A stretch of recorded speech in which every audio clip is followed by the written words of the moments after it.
topic for today's blog is breast cancer and coaching. And the first question that comes to your mind is, why would anyone link coaching with breast cancer? So I go back to my first blog in which I talked about the unique conversation, which is the coaching conversation. And to recognize that the idea of having breast cancer puts that into a context that's totally new and different. And that context has several really critical aspects. The first one, of course, is the immediate fear of death, because we associate cancer so closely with death. And so that fear of death is something we need to talk about. Sometimes it's the first time you've ever thought about death and the first time it's ever been really a fear for you. It might be a rerun of some ancient death that you remember vaguely now that another one has come up. Or you might remember friends and family who have had cancer and who have died of it. So the context is one of death and dying and fear. And that's a really critical factor to talk about. And I think the second thing that I'd want to mention is that for lots of people, there's a feeling of, why me? I don't smoke cigarettes, I don't do anything, I've been living a good life, and now I've got this, and I had nothing to do with it, and my body's betrayed me. So there's often a lot of anger and a lot of sadness as well. Those are at least two of the reasons where the context has become far more heightened and far more explicit. Generally, people turn to family and friends to begin with in this, but as time goes on and the cancer is still not cured or the operation has not yet taken place, it becomes important to be able to talk about the other aspects of cancer with someone who listens and who asks very different questions. Because in effect, knowing that you've got cancer is an identity crisis. You're moving into the area called cancer victim, and you hope to move on to being a cancer survivor. But that identity crisis cannot be easily handled. And if someone who has got a coaching background can ask questions and make comments in ways that your family can only do part of that, because they're also wrestling with the impact of your having breast cancer. So the good coaching conversation at this time asks questions for you so that you can then start thinking in different ways. It takes you somewhere back to your past, but not too far back, because we're focusing on the future and when the cancer is finished. And it's a conversation with someone who listens to you profoundly and helps you build a new framework so that you can handle this identity crisis as well as the health problem. So those are the connections between breast cancer and coaching. And I'd like to also mention that I'm now doing conversations on Skype for my coaching clients. So you'd be welcome to contact me there. Thank you. So Pat, are you comfortable talking about the fact you're a cancer survivor?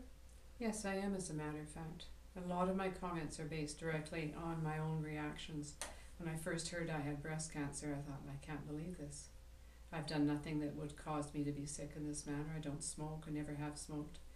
And so that was the beginning, and I know I needed people to talk to at that particular time. I also know that with breast cancer, 90% of women are cured. And 10% aren't, of course, and the fear is that you're in that 10%. But knowing that you have 90% chance of survival, knowing the statistics really is a great help. I can't imagine you feeling you're losing your identity. Oh yeah, absolutely. In what way? Because the identity is you fit into people who've been successful, I've always been healthy, I've never had a problem. I've always done lots of things, and all of a sudden I got something that I didn't ask for. And it not only does it threaten my health at the present time, but it threatens my life in the long term. So what was did you go through stages or phases of? I did, because when I first started telling people I had breast cancer, there was an overwhelming reaction to it, of people being fearful, people being very anxious that I was all right. And at that point, of course, I had no medical information except to know that I had cancer. So it's the unknown, right? Not knowing your diagnosis, not knowing what they're going to do. No, I think it was the amount of overwhelming support I got and the fear there was in the eyes of my friends that made the difference. Yeah, because they saw me differently. I remember you said it's a conversation stopper. Yeah, it is. That wouldn't be good for you. It is a conversation stopper. People just go, oh no, how can that possibly be? And then they get up and leave the table if you're having dinner with them. So if you tell them now you're a cancer survivor, what's the reaction? I don't tell them. Wait a second now. You're asking people to pay good bucks to come and tell you they have cancer. Yeah, but I've stopped talking about it because I was among the very few extraordinarily lucky people. My diagnosis was caught very early of a non-aggressive form of cancer and a very contained cancer and nothing in the lymph glands. You gotta check that though, because you said 90% of people survive cancer earlier. Yeah. So this is just an aside. You just contradicted yourself. So you're part of the massive majority, aren't you, being a survivor? Yeah, I am. So why mention it? I guess if you were still battling this, would you tell people? Would you talk to them? Would you go get coaching yourself? I think there's a point where I'd go and get coaching if I had very severe cancer and I was really having a rough time with it. And I was going through a mastectomy and chemotherapy and all that sort of thing. Yeah, I would. Because I think there are things you don't want to say to your friends or to family. Because people get so concerned.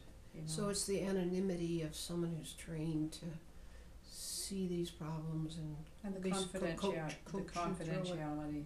And coach you through what you're going through. And the confidentiality is absolutely essential. As a coach, do you feel you have insights that others may not have? Because I'm sure I can ask questions that other people can't. Right.